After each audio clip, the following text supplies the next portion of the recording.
Prometemos, estamos cumprindo. Estamos de volta para mais um episódio aqui do nosso Fala Secov. E hoje, eu sei que muita gente estava esperando esse assunto, um tema muito importante. Qual a melhor hora, qual o melhor período para comprar um imóvel, até mesmo para vender? Você que tem um imóvel há muito tempo, está pensando em vender, e aí tem os períodos, a sazonalidade também. Será que isso existe? Será que tem período melhor ou pior para vender ou comprar um imóvel?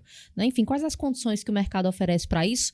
Ninguém melhor do que ele, o nosso especialista todas as quinzenas aqui conosco no Fala Secov, Érico Feitosa. Ele que é presidente do Secov Paraíba. Seja bem-vindo de novo, Érico. Obrigado, Milena. Obrigado a você que nos acompanha aí quinzenalmente, né? Obrigado pela sua audiência. Continue nos acompanhando que a gente vai ter muita notícia com certeza nos próximos podcasts. Não perca não. E vem novidade por aí. Bom, Milena, respondendo sua pergunta, eu costumo dizer sempre que toda hora é hora de comprar imóvel. Desde que... Não é conversa de vendedor não, né? Não, de forma alguma. Pois é, a gente vai provar isso aqui. Exato. Eu gostei quando você falou, nós vamos provar aqui. Por quê? Desde que você tenha a condição de realizar a compra, qual é o momento oportuno? Qualquer hora. Desde que você tenha a condição financeira, ou seja ela a condição financeira de ter o dinheiro à vista, ou de ter a capacidade de crédito, de comprar financiado. E por que eu digo que é qualquer hora e a gente vai provar por quê? Porque você tem condição de adquirir o imóvel que você deseja. Agora, qual é a grande questão, Milena? Muitas vezes, você que está pretendendo comprar um imóvel é mal assessorado. Muitas pessoas acham que o mercado imobiliário de hoje funciona como funcionou outrora. Da mesma maneira, se a gente traçar vamos dizer assim, um retrospecto que eu falei em um dos podcasts anteriores sobre a questão do amadorismo, do achismo. Não porque eu conheço, eu moro em tal cidade, naquele bairro. Sim. Há tanto tempo eu conheço aqui, sei eu os preços. ouvi falar, né? Não, aí tem sempre, lógico. O dito popular, não, é porque a casa do meu vizinho, ela é inferior, tal, e ele vendeu por tanto. E a minha, primeiro, eu queria quebrar esse paradigma. Primeiro, você nunca sabe se seu vizinho ou a pessoa que lhe trouxe a informação de que a casa de fulano ou de Beltrano foi vendida ou está à venda por determinado valor, porque às vezes o pessoal não revela o valor verdadeiro. Às vezes alguns dizem que vende por X, vende X mais 1 e às vezes X menos 10. Olha e ninguém quer dizer, né? Porque eu não sei, Milena, mas isso ocorre na prática. E a ideia totalmente errada de que um corretor de imóveis atrapalha a negociação. Olha aí. Esse é o pior. E por que eu digo que é o pior? Porque se você tiver um corretor que você conheça, um profissional habilitado, e que você procure referência no mercado, quanto tempo ele está, quantas vezes ele teve problema, e é fácil de você verificar isso. Como é que se verifica né? isso? A coisa mais simples, né? Primeiramente, verificar junto ao CRES, que é o Conselho Regional de Corretores de Imóveis. Até pela internet você As consegue. pessoas têm acesso a essa informação. Tem acesso fácil. Né? Você tira uma certidão de regularidade. É o primeiro passo para saber se aquele corretor está apto a exercer a profissão ou se ele está de maneira irregular. Porque eu queria fazer uma observação, Milena. Tem alguns corretores, obviamente, e aí quando eu falo corretores, são aqueles que têm CRES, porque tem uma outra... o mercado imobiliário, né, nessa questão, tem muitos fantasmas. Diz assim, eu sou corretor, mas eu não tenho CRES. Não é corretor. Então não é corretor, né? Para ser corretor de imóveis, tem que ter CRES, porque a profissão de corretor de imóveis é uma profissão regulamentada por lei, pela Lei 6.530 de 1978, que é anterior a 4.162 de 62. Então, o que acontece? Se você não tem CRES, você não é corretor. Mas vamos voltar para essa questão. Você tem um CRES, mas às vezes, por algum motivo ou outro, você deixa de pagar 1 ano, 2 anos, e você se encontra irregular perante o conselho, porque para você exercer, você precisa estar em dia com o seu conselho. Sim. E aí, o cliente que está pretendendo comprar um imóvel, alugar, fazer qualquer transação imobiliária, ele pode, através do número do CRES do corretor, entrar no próprio site. Aqui, o CRES da Paraíba é o CRES 21ª Região, www.crescpb.org.br ou é .gov.br. Tem lá certidão de regularidade. É o mínimo que você pode fazer para saber se aquele corretor está em dia com o conselho. Sim. Se a certidão não sair, então tem algum problema. Alguma coisa já tem, né? Para você verificar mais. Já tem algum ponto, né? E algumas informações mais específicas, saber se ele responde a algum processo administrativo ou algo do tipo, tem que se dirigir lá, principalmente por conta da LGPD, né? A Lei Geral de Proteção de Dados. Hoje nem todas as informações podem ser conseguidas via internet. Até porque Tem dados sensíveis dele que você não pode estar expondo ninguém, né? Mas seria essa a primeira dica. Certo. Vencido esse processo de você já verificou que seu corretor está apto, é você explicar para ele, para o corretor, qual é a sua necessidade. E aí, Milena, é onde muitos erram. Quando eu digo muitos erram, e cabe essa quebra de paradigma, de ter o corretor como um aliado, não como inimigo, mas sim como um parceiro, de dar a informação correta. Porque se você não der a informação correta, ele não vai poder lhe orientar da melhor maneira. E isso, pessoal, eu estou falando aqui não é porque eu estou no mercado há 26 anos. É porque em todos os mercados, e o mercado imobiliário não é diferente, existem bons e maus profissionais. Então desconfie daquele profissional que pergunta assim, você quer investir até quanto? Não é essa a pergunta, Milena. A pergunta é, qual é a sua necessidade? No que eu posso lhe ajudar? E você tem que saber se sua necessidade ela é uma necessidade de moradia, porque a necessidade de moradia diz respeito ao seu eu hoje, se você tem família, se você tem pet, se você gosta de casa, de apartamento, que tamanho, e é onde o pessoal peca. E se a sua necessidade é apenas de investimento. Eu tenho aqui um dinheiro que está aplicado numa poupança, ou algo do tipo, ou recebi uma herança, acertei uma loteria, né? E queria comprar um imóvel. Onde é que eu posso rentabilizar melhor? Porque às vezes o pessoal compra um imóvel, não, mas eu gosto. Certo, você pode gostar, mas não é para alugar ou para você rentabilizar, então não é o que a gente gosta, é o que o mercado paga. E você só vai ter o real discernimento disso se você tiver um profissional ao seu lado. Érico, mas isso também pode acontecer ou não? Pode, de repente, pode, existem. Tem questões aleatórias que de repente você tem um amigo, um conhecido que está passando por um problema financeiro, seja de qualquer ordem, seja de ordem pessoal, ordem de saúde, que você, algo do tipo, está indo embora, alguma situação, e tem algumas oportunidades que às vezes acontecem. Mas aí, Milena, a gente trabalhar com uma pessoa que está no mercado, que está sabendo como funciona para ir arriscar em algo aleatório, né? Então, é como eu digo sempre, toda hora é uma hora boa para comprar imóvel, desde que você saiba o que você quer. Pois é, nessa simples conversa aqui a gente já definiu o caminho que deve ser seguido, né, por você que quer comprar um imóvel, principalmente você consumidor, é buscar mesmo um profissional habilitado para tal, né, pesquisar sobre esse profissional realmente, obter essas informações da melhor forma possível, para que você não seja ludibriado ou ludibriada, né, porque infelizmente a gente sabe como as coisas caminham, né, quando a gente fala de mercado, fala de economia. Mas falando nisso, Érico, a gente traçou todo esse caminho. Só que uma dúvida que paira no ar, por exemplo, e eu já vi várias pessoas se questionando, é será que vale a pena comprar, por exemplo, imóvel na planta, né? E existe muito isso. A gente falou no episódio passado, por exemplo, dos condomínios verticais, dos prédios que são construídos e são muitas vezes vendidos, esses imóveis são vendidos na planta, no projeto ainda. Qual o grau de confiabilidade disso? Então, devo confiar, vou comprar o meu primeiro imóvel, mas me ofereceram um imóvel na planta, é uma oferta bacana. Como saber se é uma boa oportunidade? Bom, vamos lá. Muito boa essa pergunta, Mariana. Imóveis na planta. E a gente está falando aqui, o pessoal às vezes tem só como se fossem os condomínios verticais, mas temos os horizontais também, que não deixam de ser na planta, porque por mais que tenhamos lotes, né, que sejam em condomínio, vai ter toda uma área comum a ser construída. Primeiro passo, né, você tem que saber de quem você está comprando. Boa. Saber se a construtora é uma construtora idônea, quantas obras ela tem na cidade, o tempo. Isso é importante saber. Sim. Não que seja definidor. Para o nosso mercado da Paraíba, Campina Grande, é fácil de você saber. Mas vamos expandir. A gente está no Fala Secov, né? A gente ainda não tem como medir quem está nos assistindo. Tem pessoas de fora, quem sabe tem pessoas de outros estados acompanhando, de outros países, ou que moram até em Campina ou não, e que querem investir aqui também, ou na Paraíba. Então vamos lá. Segundo ponto, que é importantíssimo. Saber se esse imóvel que você está comprando na planta tem o registro de incorporação. O que é o registro de incorporação?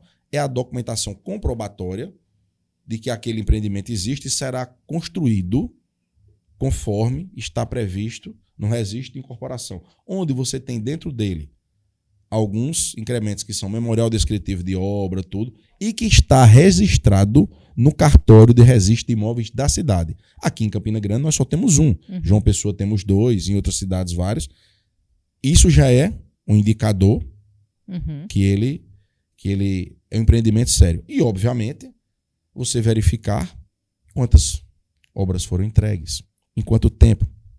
Se aquela construtora ou construtor tem entregue no prazo previsto, porque tem empreendimentos, como eu falei anteriormente, que o prazo médio pode ser 18 meses, 12, 24, 36, Sim. se ele cumpre o que está no contrato, porque também temos as multas, Sim. e acompanhar o que está no contrato também. Exemplo, todos nós sabemos, mas eu já vi, né? O fator de correção de você comprar um imóvel na planta, ele é o INCC, Índice Nacional da Construção Civil, que mede a inflação dos insumos e dos materiais de construção durante o período de obra. Então tem que ser corrigido. Sim. E após a entrega, você pode adotar o IPCA, IGPM, mais 1%, aí fica a critério. Mas durante a obra, você tem que utilizar o INCC. E pós-obra, Milena, um detalhe aqui.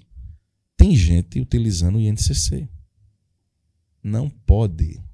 Não pode. Olha aí, alerta, hein? Pode ser cláusula, inclusive, passível de anulação e até a de distrato É mesmo. contratual. Chega a esse ponto. Porque é ilegal. É ilegal. Porque o próprio nome já diz, INCC, Índice Nacional da Construção Civil, é para ele ser utilizado durante o período de obra. Então, se a obra terminou e você recebeu, como é que eu vou corrigir como se estivesse construindo novamente? Não faz sentido, né? Não tem sentido. Uhum. E, obviamente, você, na condição do consumidor, que não é obrigado a ter essa informação, só vai ter essa informação se você estiver bem assessorado. E se você estiver bem assessorado, com certeza absoluta, Milena, você vai fazer um bom negócio. Porque qual é a grande questão do imóvel na planta? Não é só o valor, não. Porque o valor é uma condição sine qua non para esse tipo de investimento. Você vai comprar na fase inicial, vai ter o tempo para pagar. Se você tiver aquela condição, você não tiver aquele montante todo para fazer o pagamento à vista. É um pagamento parcelado, ou pelo menos uma grande parte do saldo devedor, porque você pode financiar X meses e no final você ainda pode ir para o banco, financiar diretamente com o banco, a depender da situação de cada um. Você pode fazer também, quem pode fazer um aporte maior, pode pagar durante a obra. Sim. E pode ficar liberado de um saldo devedor.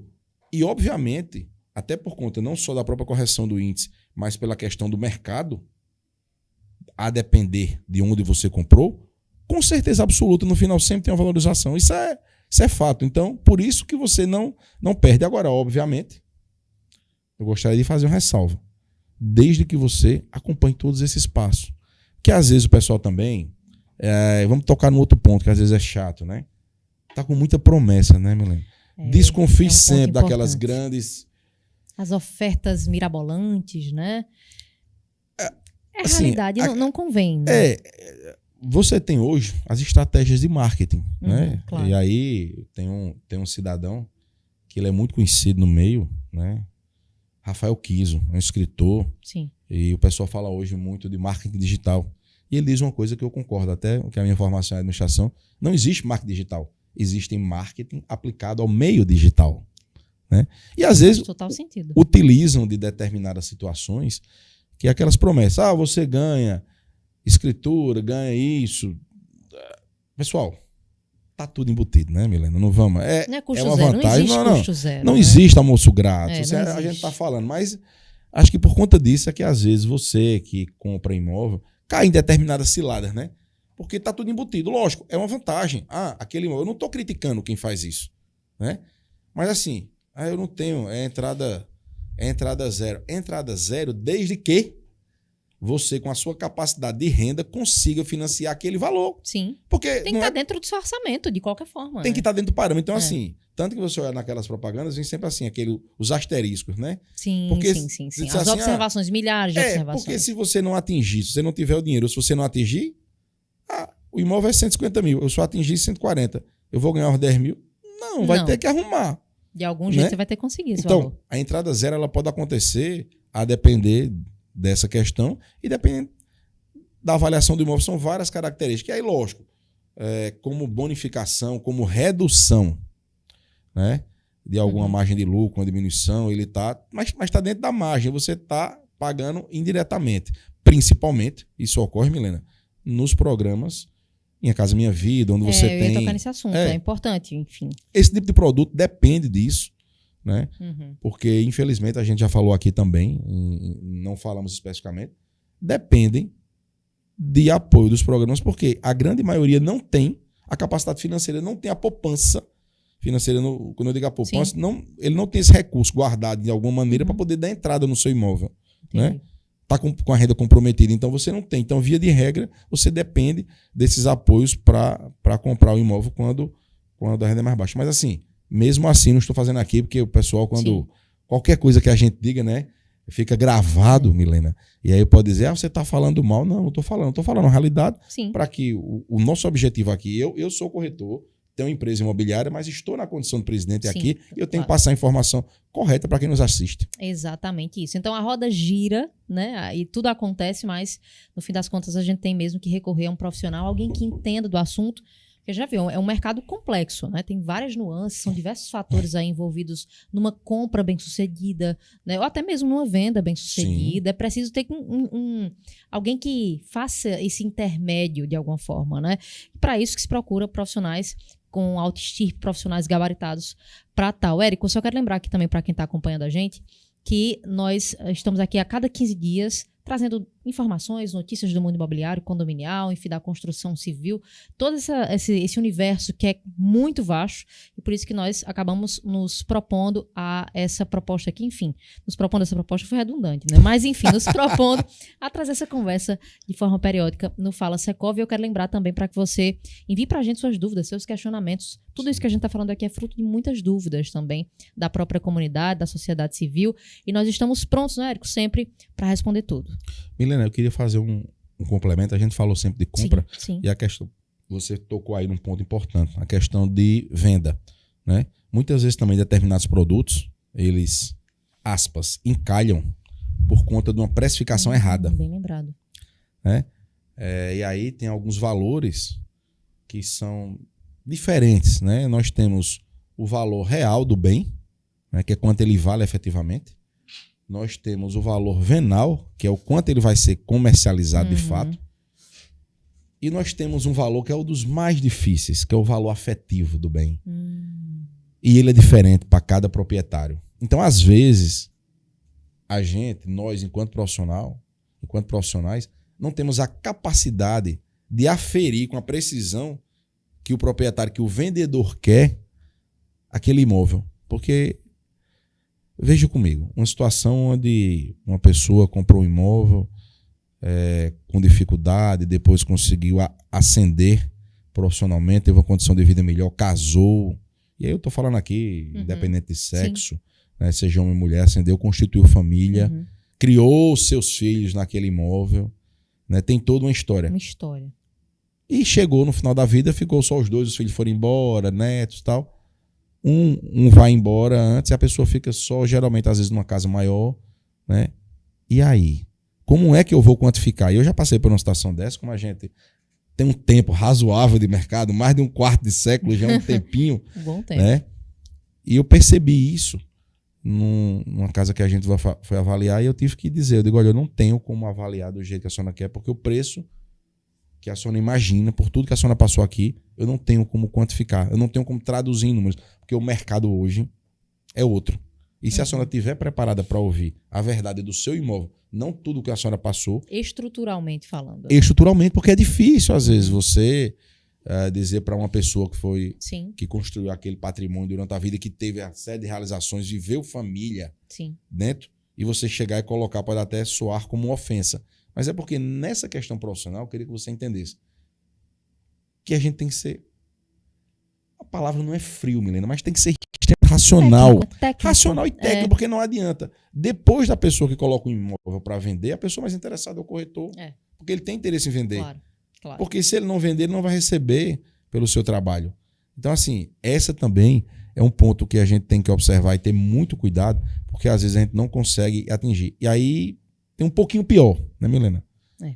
Quando a gente pensa que não pode piorar, ainda piora.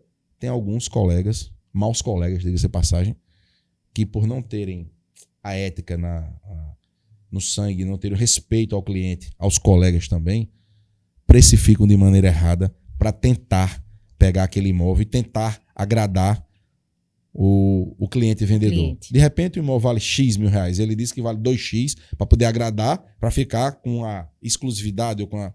E aí eu costumo sempre fazer o desafio. Faz o seguinte, quando tem algum desse, dê um prazo a ele, 6 meses a 1 ano, dependendo. Se ele não vender, veja o preço, ele não vai colocar só o que a gente avaliou. Porque eu não tenho objetivo, Milena. E nem eu digo, eu como profissional, nem vários colegas que trabalham dentro da ética, de fazer o que é correto. Sim. Só que às vezes, felizmente, entra naquela questão. Você quer levar vantagem, termina tendo um prejuízo. Então, muito cuidado nisso.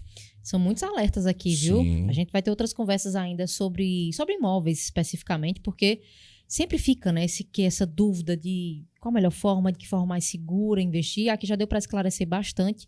Muitas dessas dúvidas, desses questionamentos, torno a dizer, né? O nosso perfil lá no Instagram, na verdade, Fala Secov, não. Secov Paraíba, tá? O Secov PB, você encontra essa possibilidade. Você pode conversar diretamente conosco, fazer suas perguntas, seus questionamentos e a gente responde aqui com o maior prazer. Enfim, Érico, mais um aqui pra conta. A gente se encontra no próximo, né? Se Deus quiser, mais uma vez agradecendo a sua audiência. Continue seguindo o Secov Paraíba, que tem muita novidade por aí. Venha com a gente. Com certeza. Até a próxima.